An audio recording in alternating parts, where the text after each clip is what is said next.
Can you slide that a little closer? Thank you. 3, 2, 1.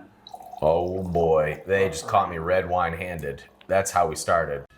New at 11, a man caught on camera stealing wine from a local grocery store. Oh, that was a heavy pour, to be honest with you. Travis, Killian. Nice to see you again. Travis killing it, Killian. Yeah. Good to see you, dude. Nice to see you, man. Thanks for hanging out with us on Wine Thanks with for Wine. inviting me. Of course. I'm all jacked up on NyQuil and Coke.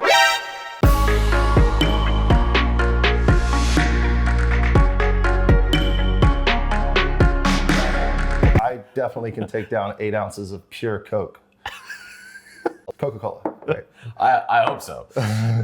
Don't pull a Grant Cardone on me here. You gotta be liquid, you gotta be ready, you gotta have more. Hey, what's the baby want? Hey, where's that milk at?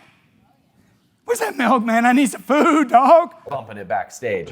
So, Travis is a trooper. Just publicly, we should say, not only has he been on the cover of the 1%, but Travis killing it, Killian, is also a trooper because he tried to call in sick today. And he said, but no, I'm coming to Wine with Wine for the 1%. That's the kind of man Travis is. A man of his word. Travis, so the way I want to start actually is, I think it'd be kind of hard to relate to somebody who's hit your level. But rather than talk about you at the top, I know you didn't start there. So would you share a little about where you came from before all of the success? Well, how far back do you want me to go here? What I'm going for is the deepest, darkest story Okay. of you growing up in the car that was your home with rags and I'm looking for the rags. Oh, you want story. the rags, the richest. I want the rags story. So tell me about it. So I actually grew up super poor, and when I was 7, I actually our family got split up. All the siblings went to go live with different people. I went to go live with my aunt and uncle for 4 years. It was just like a bad environment for the kids. I was very much just left to do whatever I wanted to, as long as my grades were fine. Like no one really said anything to me. Mm-hmm. You know, oh, your grade's good. Okay, do whatever you want. That's fine. So I would just game obsessively. Played this game called Age of Empires, and I was like a top 100 gamer. And and from that, I actually learned how to make websites because we would post like screenshot videos of like beating some of the top ranked players. And then I started getting websites with traction.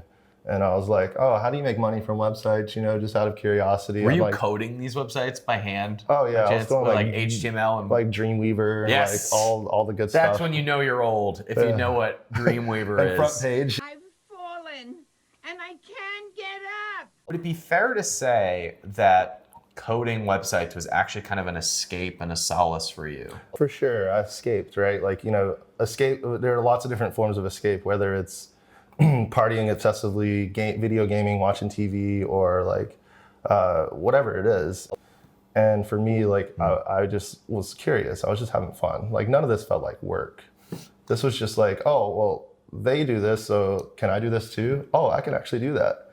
And I actually find myself even today, like, trying to remember what it was like to be that kid and just be curious in the world. I think that as we get older, we start to lose that like curiosity of thinking outside the box and questioning the way things are and thinking that we're not fully capable. When I was 11, like I never doubted anything that I did. I was just like, oh, I'm gonna try this. Oh, this looks cool, I'm gonna try this. Oh, girls don't like guys that game, I'm gonna learn how to work out.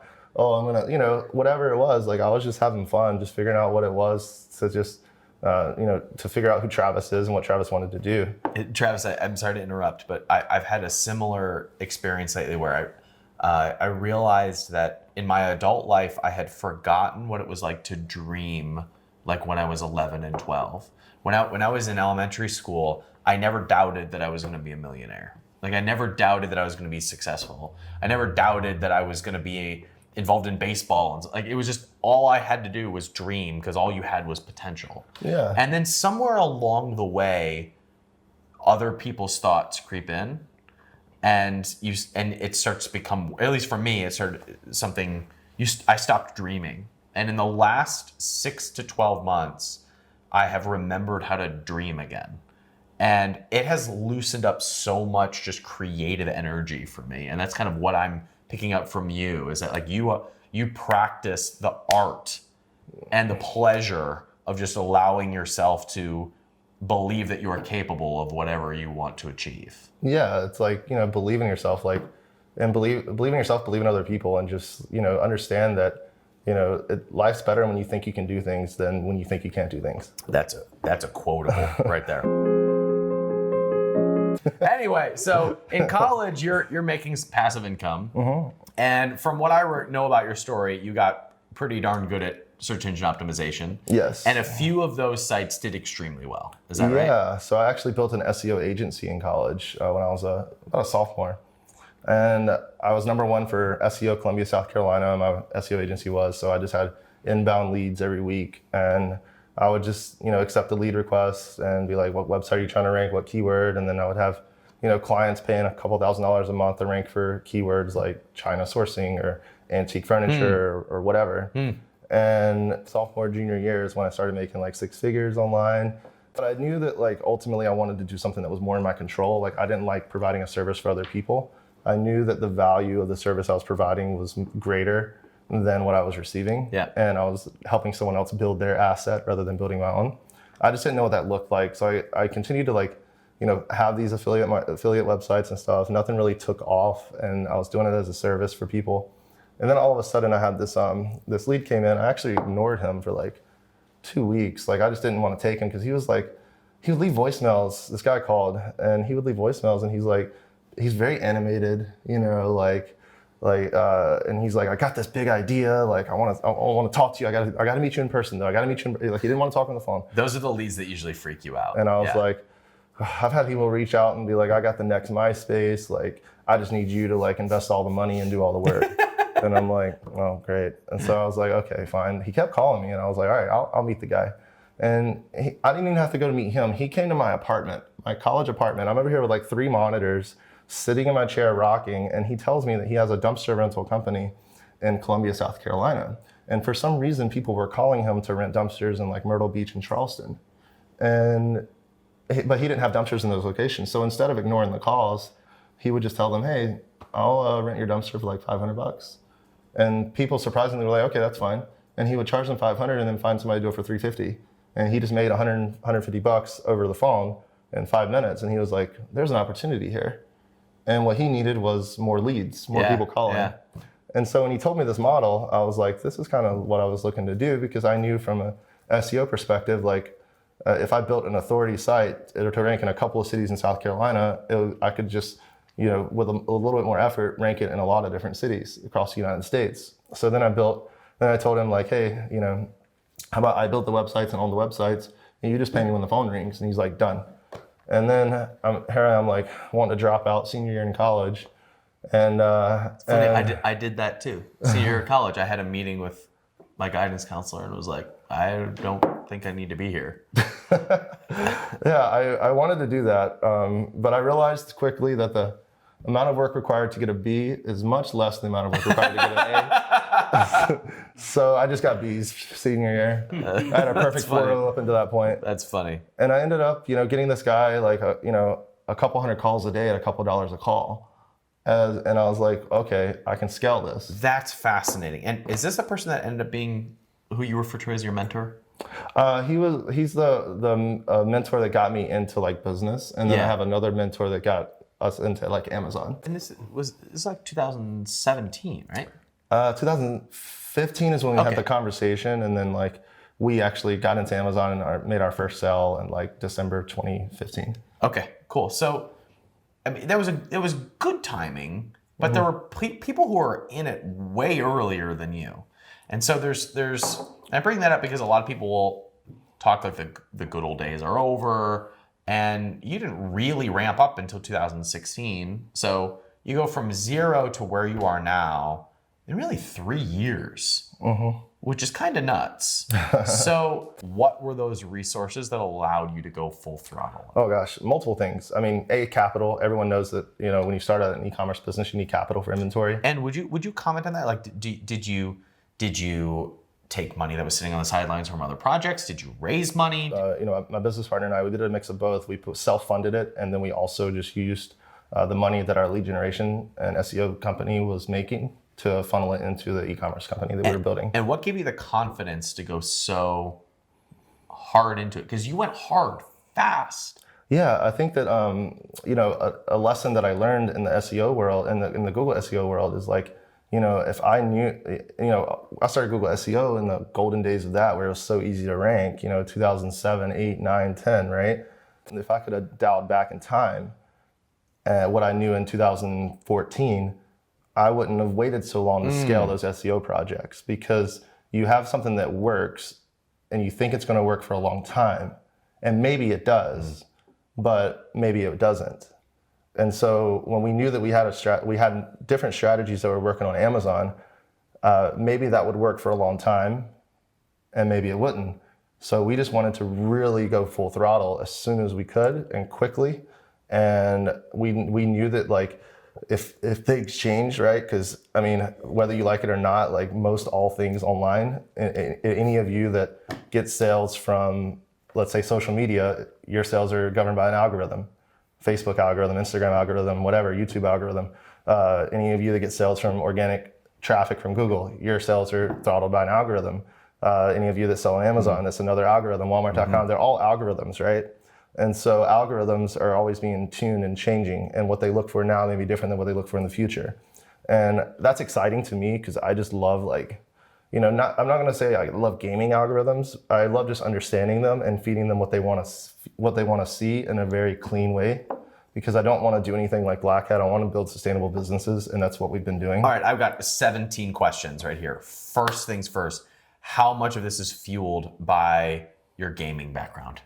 Oh gosh, so much. I treat everything in life like a game, because it's just like, because I want life to be fun. Listen, gamer nerds, it gets better. You've got a skill that can make you multimillionaire. Hang on, 11-year-olds on Twitch. It gets better. Why do you go all in on Amazon? Why not diversify into other channels? Well, I've seen this mistake happen over and over again. And even in your back room, honestly. Like, I've seen people, and you've seen it too. Like, I've been in the back room, for 2 years now? I joined in the Costa Rica trip. And I see people, like, all the time, like, I don't like being reliant on Amazon. And they'll literally, I've seen people in the group spend a year trying to learn Shopify. And their Amazon sales are this, or they're down. And their Shopify sales are, like, compared to Amazon, are still here, right? And they spend like 80% of their effort on the thing that's producing less than 20% of the results, right? And they end up, like, coming back and realizing that Shopify is incredibly difficult as well. And Amazon's incredibly difficult. Right. Heck, Google SEO is incredibly difficult. Exactly. It's all hard.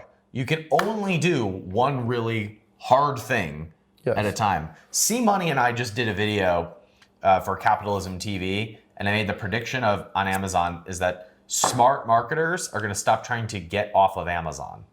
And I don't know about you, but I think that Amazon sellers try to get off of Amazon purely out of fear. Yes. They hit $1 million or $2 million, and then they say, I'm afraid this is going to go away, so I'm going to diversify so that I feel secure in the income that I'm making.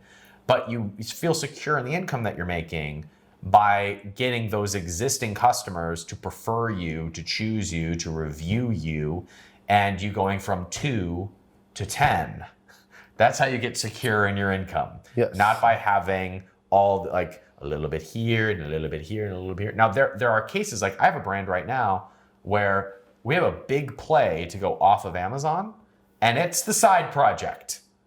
But we don't reserve other resources away from the main thing in order to go blow up this thing. Like, you always protect and grow the main moneymaker. That's my take on it. I don't think you even have Shopify presences, do you? We do, yeah. We have Shopify stores, and I mean, for some people, they would be a good amount of income, but relative to the size of our company, it's still small. And I think it's more efficient now. Like, this year, we are exploring, like, more off-site stuff, but only because we're going to, like, it's kind of like reinvesting some of the profits. Hire an agency, pay them $20,000 a month to do your SEO. Don't build an SEO team. And then if it works really, really well and it's adding, and they're paying for themselves, and that's an investment that paid off. And then right now, personally in our company, we're at a scaling issue, human capital. So we can't take the eye off the prize, but one of the ways that you grow when you have human capital constraints is you can always grow either via automation, until you hire enough people internally, or contractors. You can always hire more contractors temporarily until you build your staff where you can start taking some of the stuff that you're hiring contractors to do. So we'll hire contractors and say, look, I'm just going to give you some money, like keep me updated like once a week on what you're doing. And we have KPIs that we monitor, and we just kind of let that just take care of itself, because we don't want to just have zero effort at all outside of Amazon, because who knows, what if it really does take off? Like as an example, Rappel umbrella is like our flagship brand, and I think on Google now we're getting about half as many searches as Totes organically without even like doing amazing. any e-commerce like traditional like Shopify work. I love this game. And when you sell over 1 million umbrellas a year, you're like, okay, like we're probably we're probably competing pretty well with them. And so we think that we have a real potential to get to do a lot of really cool things with that outside of Amazon as well. So cool. All right, so how do you get an umbrella brand that big? I mean, did you reinvent the umbrella? What was so great about first? Actually, my brain's going 1,000 miles an hour. How do you even identify umbrellas? Good market to get into, and then how do you create the product that stands out enough to be able to sustain the amount of volume that you've done? I could give you a whole book called Why I Chose an Umbrella and show you that it was all 100% by design, 100% in my control, but I'd be lying. It's a little bit of luck, right? But it's like we knew that we like evergreen products. If you look at our portfolio, pretty much all of our products are going to sell products from the time we're born to the time we die. If you look at like the lead generation portfolio, dumpsters are going to be around after I'm dead, right? So like they're not going anywhere. They're not sexy, but they're always going to be around. I don't chase the fads. Typically, we do have one fad product, our toilet light. It's pretty cool. Your toilet light. Yeah, best toilet light on Amazon. And but in general, like we like to do like evergreen products that are always going to be around. And we just focused on, honestly, what is the function of an umbrella? And there were a lot of umbrellas that just didn't serve that function very well. So we built ours to really withstand the winds, really keep you like protected, really grip in your hand, really just have a unique brand to it, and just a lot of different things, and just great customer service. And we just built it right from the beginning. And it just happened to be like a market that's really taken off as far as online sales go. So I want to highlight something here. There is so much noise and attention around the marketing of the thing. One thing that I've learned from Travis is that Travis puts the most attention into ensuring that the thing is the right thing, that the thing is great, that it's phenomenal.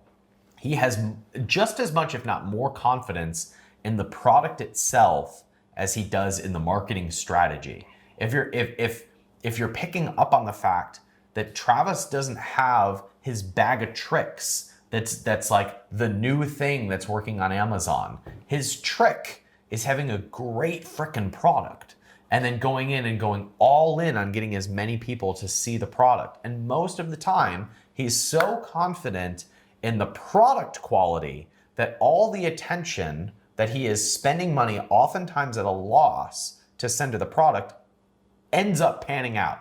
Sometimes not, but most of the time it does, because he's so confident in the product. Most Amazon sellers, I think Amazon sellers are particularly guilty of this, put the fewest amount of research and attention into product design, and they put the most attention to just how do I sell more. That's because they're thinking about it in terms of what do I get out of this, rather than how do I create something great for the customer. You can correct me if I'm misrepresenting anything.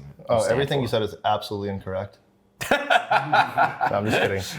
It's way easier to do well when you have tailwinds versus headwinds. I mean, you're just going to hit the ground running, and you're going to stay running.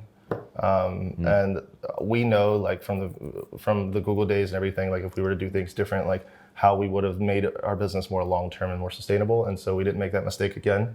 And that just comes from experience being an entrepreneur for, I don't know, 10, 11, 12 years. Who knows? If you count since I was 13. I don't know. Yeah. So I've got an interesting question that was posted in the comments. He says, I'm a rookie. He says, forgive me, I'm a rookie. Oh, you're forgiven. So he's here for the first time. the idea, he's listening to you talk about just relentlessly going into these big markets and putting all your resources into blitzing these big markets. And he's sitting here like, I don't have these same types of resources, but I'm really liking what you're selling here. So I'm choosing my first product. What advice would you give James Reese? Just like, figure out where you can come in and do something that someone else isn't doing. Boom. I mean, you got to have an edge, man. If you go in and you're just doing the same things that everyone else is doing, why would you beat them? Like when we launched I'm taking myself all the way back to when we were a rookie in the Amazon and e-commerce world. Like, we wanted to come in with some sort of edge, right? Like we wanted to do what people weren't doing, and we saw some weaknesses. We wrote them down. We ran tests, experiments. We gave ourselves every edge that we could possibly give ourselves so that we would be successful. And, don't just rely on one little edge to get you ahead. Sometimes one little edge is all it takes. And maybe that works forever. But, always try to find those little advantages. Like Joe and I, we were talking a couple of months ago, and we were like, what is it that we really do amazingly well at? And I think that, we came to the conclusion that we're like 1% better at a lot of things. And that just makes us like really like a powerhouse. 100%. James, this is what I would add to this. I know sometimes you can hear that type of advice, like where do you have an edge? And it completely goes over your head, because most of the time we don't see our own strengths and we don't see our own uniqueness. We don't see our own unique flavor and our own unique approach to something. So one of the advantages that I had when I started my first business, or my first physical products business, was my partner Matt and I just developed products that we wanted ourselves. And our unique advantage was if we liked it, it meant that the market would like it because we were the market. So you hear Travis saying he did all this split testing within the market to find the absolute best product. Matt and I did the same thing, except we were our own guinea pigs. And we were in the supplement space. And so we were ingesting all these different combinations, seeing what worked the best. So it was fun for us to develop products for ourselves. A lot of people are looking for the right product to sell or the open market. And sometimes that can be helpful to be able to make decisions. But the way you win is by having some sort of unique or strategic advantage. And that doesn't come from just finding a good market and selling to that market. You have to sell really well to that market in a way that is unique to them, that really serves the journey that they're on. So a hack for you to consider as you're going through this process is, what do you want? What do you wish existed? What do you buy on a regular basis that you wish was better? And those are the decisions and those are the questions that you ask yourself that will lead you down a route of doing things better than all the other people who are trying to get out there and just trying to make money. You will make the most money when you focus on serving the people who are going to be giving you the money. And 80% of entrepreneurs aren't willing to do that basic work. Yeah, chase the money, man. Just have fun solving problems. You have to just solve problems. Look at what people are complaining about and figure out how to help them.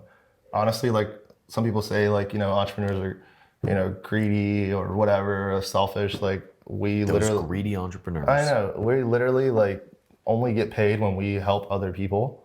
Like we are solving problems in the world. We are creating better products than existed, and we are serving other people. So if you can get to a point where you're motivated less from your ego and more from like, a point of serving other people and like doing the world a better service, then you'll find that motivation is just effortless. That is fucking beautiful. I'm cheersing to that. Cheers. Travis, I love what you said so much. I would like for you to read what is on the inside of the 1% box. Would you read that out loud? All right. Capitalism.com. Create the change.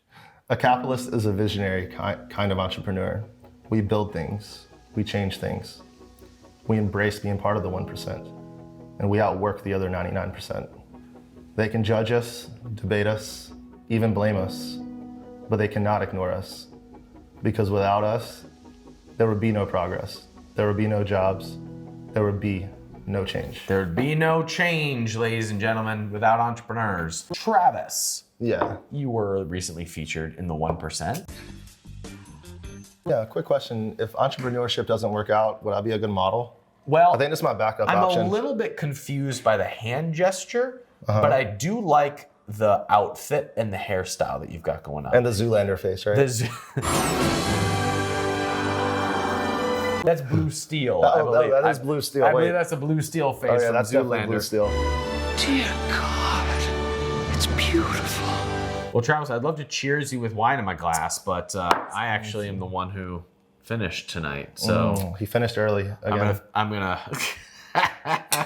Cheers. thank you for hanging out with us at Wine with Wine. It's always a pleasure, my friend. Super thanks for proud having me, man. to call you a friend and to bring what you've done to entrepreneurs around the world. Thank you for, a lot of what I see a lot of people doing is they'll interview like the greats, like the Elon Musks or whatever. Like, I really appreciate that you interview like the everyday people that have done something great with themselves, because that really did when I was a teenager. Like, I didn't really get inspired by like the people you saw on TV. I got inspired by the people you never hear about on the forums that would just post a couple of posts and then, they were about living their life. They didn't care about, answering everyone's questions. They just did it to help out that 13-year-old kid looking for direction and belief in themselves. So like, I really appreciate that you bring Thanks, the real man. people on your show. And Well, I appreciate that because a shift I've had recently is I think in the entrepreneurial circuit, there's a temptation for the host to be the hero. Like there's a temptation for someone in my seat to position myself as the hero. But the truth is the hero is the entrepreneur, of which I am one of many. And the hero is the person who is sitting in their home right now thinking, how do I do things differently to leave a legacy different than the one that I am trying to build right now? That's heroic. It's heroic to be the person who wants something different than what you have right now. It's heroic to be the 13-year-old coding website saying, I'm gonna live my life differently. It's heroic to say, I'm 40 years old, I have 20 years of work history, and I don't want to spend the next 20 years of my life doing the same thing that I did, and it's time for something different. That's heroic. And so part of what I want to do is just inspire and call out the hero that is the entrepreneur. So thank you for that. It means a lot to me. yeah, thank you. Hey YouTube, thanks for watching. This was Wine with Wyan, and this is a segment that we do inside of our membership called the 1%. If you want to hang out with us live and interact with us and meet other entrepreneurs who are doing cool things in the world, you can join us over at capitalism.com/1. That's the number 1 for the 1%. Also, if you enjoyed this, subscribe to the channel because we leak stuff like this with entrepreneurs who are creating change in the world, who are doing cool things, who are featured on the front of the 1% newsletter. So come subscribe, join the fun, and we do this to share the insight and the knowledge that comes from our community. And when you're ready to join the community, you can join us at capitalism.com/1. So thanks for watching, and we'll see you next time.